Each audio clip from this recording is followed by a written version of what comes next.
Hello everyone, welcome back to exam guru. दोस्तों, आज है 9 मार्च और 9 मार्च को करंट अफेयर्स के जितने भी महत्वपूर्ण प्रश्न बनते हैं उन सभी प्रश्नों को हम लोग इस वीडियो में डिस्कस करेंगे। प्रश्नों के उत्तर के साथ साथ मैं उनसे जुड़ी हर एक फैक्ट्स भी आपको क्लियर करते चलूँगा।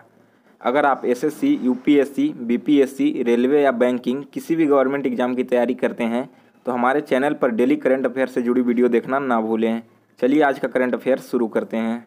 देखिए दोस्तों, आज का पहला क्वेश्चन है कि हाल ही में जन औषधि दिवस कब मनाया गया। देखिए, इसका जो राइट आंसर हो जाएगा वो होगा आपका डी ऑप्शन 7 मार्च को। अभी हाल ही में 7 मार्च को जन औषधि दिवस मनाया गया है। इसके बारे में आपको बता दूं दोस्तों कि 7 मार्च 2019 को जन औषधि दिवस के रूप में मनाया जाता है और इस दिवस का मुख्य उद्देश्य समस्त जन औषधि विक्रय केंद्रों सहित आम जनता को जन औषधि परियोजना के महत्व एवं उपयोगिता संबंधी जानकारी को प्रदान करना होता है। चलिए आगे बढ़ते हैं, क्वेश्चन नंबर 2 देखते हैं। क्वेश्चन नंबर 2 है कि हाल ही में निम्नलिखित में से किस राज्य में शिल्पकारों के लिए मुख्यमंत्री कारीगर सहायता योजना की शुरुआत की गई है। आपके पास ऑप्शन है ए उत्तर प्रदेश, बी उड़ीसा, सी असम और डी उत्तराखंड है। तो इसका राइट आंसर क्या होगा? राइट आंसर इसका हो जाएगा बी ऑप्शन उड़ीसा में। अभी हाल ही में उड़ीसा में शिल्पकारों के लिए मुख्यमंत्री कारीगर सहायता योजना की शुरुआत की गई है। 6 मार्च 2019 को उड़ीसा सरकार द्वारा शिल्पकारों के लिए मुख्यमंत्री कारीगर सहायता योजना की शुरुआत की गई है और इस योजना के तहत 10 वर्ष से अधिक अनुभव रखने वाले और 1 लाख से कम वार्षिक आय वाले शिल्पकारों को 800 रुपये प्रति माह और 80 साल से अधिक उम्र के वरिष्ठ मूर्तकारों को 1000 रुपये मासिक भत्ते के रूप में दिया जाएगा। इस योजना का लाभ उन्हीं लोगों को मिलेगा जो उड़ीसा के अस्थायी निवासी होंगे। चलिए क्वेश्चन नंबर 3 देख लेते हैं। 3 नंबर क्वेश्चन है कि भारत का पहला ज्वेलरी पार्क कहाँ स्थापित किया जाएगा। आपके पास ऑप्शन है नई दिल्ली, मुंबई, कोलकाता और गोवा। तो देखिए, इसका जो राइट आंसर होगा वो हो जाएगा बी ऑप्शन मुंबई में। जो भारत में पहला ज्वेलरी पार्क है वो आपका मुंबई में स्थापित किया जाएगा। इसके बारे में आपको डिटेल्स में बता दूं कि भारत का पहला ज्वेलरी पार्क नवी मुंबई में स्थापित होगा और 6 मार्च को वाणिज्य, उद्योग और नागरिक उड्डयन मंत्री सुरेश प्रभु ने इस पार्क का शिलान्यास किया है।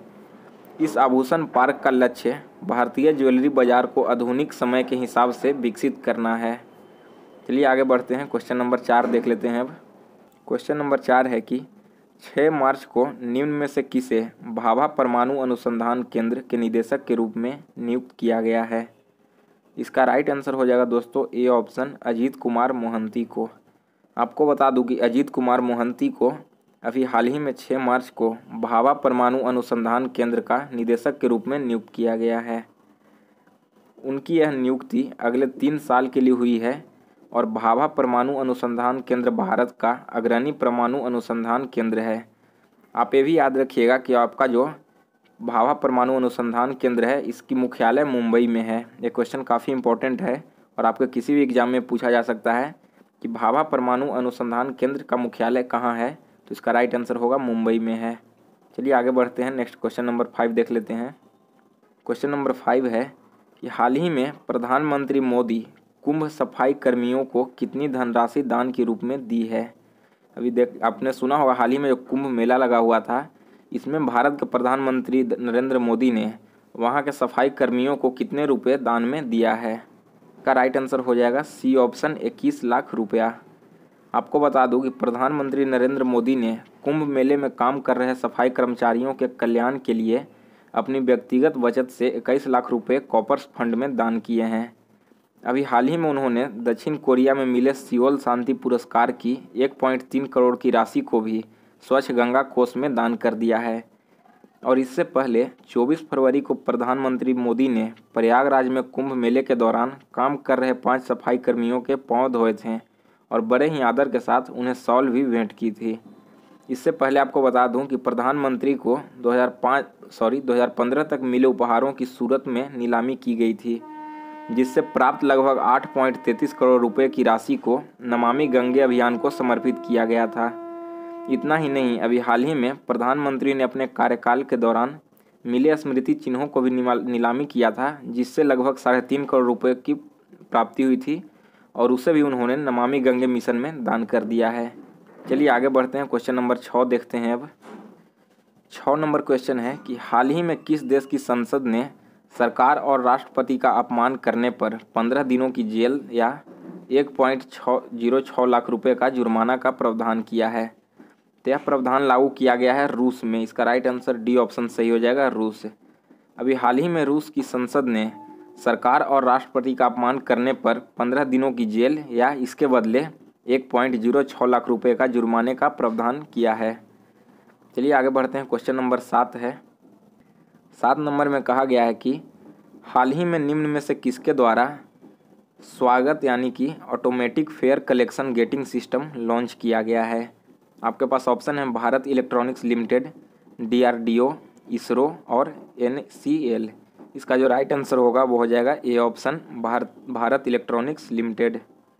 देखिए दोस्तों, इसके बारे में आपको बता दूं कि 4 मार्च 2019 को अहमदाबाद में नवरत्न रक्षा PSU भारत इलेक्ट्रॉनिक्स लिमिटेड स्वचालित किराया संग्रहण गेटिंग सिस्टम स्वागत को सहर्ष पेश करती है, जिससे BEL और centre for development of advanced computing द्वारा संयुक्त रूप से विकसित किया गया है, जो कि यात्रियों के जीवन में आश्चर्यजनक परिवर्तन लेकर आएगा। माननीय प्रधानमंत्री श्री नरेंद्र मोदी जी ने अहमदाबाद मेट्रो के पहले चरण के उद्घाटन के अवसर पर स्वागत का लोकार्पण किया है। स्वागत परियोजना की पहला आवास व शहरी कार्य मंत्रालय द्वारा BEL और CDEC के सहयोग से की गई है, जिसे दिल्ली मेट्रो रेल निगम, भारतीय राष्ट्रीय भुगतान निगम और भारतीय स्टेट बैंक का समर्थन प्राप्त है। स्वागत बिना किसी परेशानी के भारत भर में कहीं भी यात्रा करने के लिए नेशनल कॉमन मोबिलिटी कार्ड के रूप में अनुरूप है। इसे make in India, digital India और स्किल इंडिया की भावना को ध्यान में रखते हुए तैयार किया गया है और यह प्रमाणीकरण की कठिन प्रक्रिया को पूरा करता है और इसे फाइम लैम्ब फ्रांस का EMVCO भी प्राप्त है। स्वागत पहली स्वदेशी प्रणाली है और विकसित देशों के बाहर किसी देश द्वारा किया गया पहला प्रयास है। स्वागत का इस्तेमाल सभी शहरों में और परिवहन के सभी साधनों में किया जा सकता है, यानी कि आप एक कार्ड से एक देश में कहीं भी ट्रेवल कर सकते हैं। आगे बढ़ते हैं, क्वेश्चन नंबर 8 है। हाल ही में केंद्र सरकार ने पहली बार कितने रुपए का सिक्का जारी करने का फैसला लिया है? देखिए, इसका राइट आंसर हो जाएगा बी ऑप्शन, 20 रुपये का। अभी हाल ही में केंद्र सरकार ने 20 रुपये का नया सिक्का जारी किया है। हाल ही में केंद्र सरकार ने पहली बार 20 रुपये का सिक्का जारी करने का फैसला किया है और वित्त मंत्रालय के अनुसार 20 रुपये के नए सिक्के का आकार 27 मिलीमीटर और इसका वजन 8.5 ग्राम है। इस सिक्के का अंदरूनी और बाहरी हिस्सा तांबा होगा, जिसमें 65% तांबा, 15% जस्ता और 20% निकल होगा। नए सिक्के में 12 किनारे हैं। आप ये तीनों फैक्ट्स याद रखिएगा कि जो नया सिक्का है इसमें 12 किनारे हैं और यह सिक्का 8.5 ग्राम का होगा और 27 मिलीमीटर का होगा। इसके अलावा यह सिक्का बना हुआ है 65% तांबे से, 15% जस्ता और 20% निकल को मिलाकर इसे तैयार किया गया है। आगे बढ़ते हैं, क्वेश्चन नंबर 9 है। क्वेश्चन नंबर 9 कह रहा है कि हाल ही में भारत सरकार और विश्व बैंक के बीच किस राज्य की आपदा रिकवरी परियोजना हेतु 96 करोड़ रुपए के ऋण समझौते पर हस्ताक्षर हुए हैं? इसका राइट आंसर हो जाएगा बी ऑप्शन, उत्तराखंड राज्य के। हाल ही में भारत सरकार ने उत्तराखंड आपदा रिकवरी परियोजना हेतु विश्व बैंक के साथ 96 करोड़ रुपए के ऋण समझौते पर हस्ताक्षर किए हैं। इस धनराशि का उपयोग जून 2013 में उत्तराखंड में आए प्राकृतिक आपदा से निपटने के लिए किया जाएगा। चलिए आगे बढ़ते हैं, क्वेश्चन नंबर 10 है। 10 नंबर क्वेश्चन है कि हाल ही में दिल्ली सरकार ने किस नाम से अपना पहला कॉमन मोबिलिटी ऐप लॉन्च किया है? तो इसका राइट आंसर हो जाएगा सी ऑप्शन, वन दिल्ली के नाम से। हाल ही में दिल्ली सरकार ने परिवहन सेवाओं के समय संबंधित जानकारी के लिए यात्रियों को उपलब्ध करवाने के लिए वन दिल्ली नाम का एक ऐप लॉन्च किया है।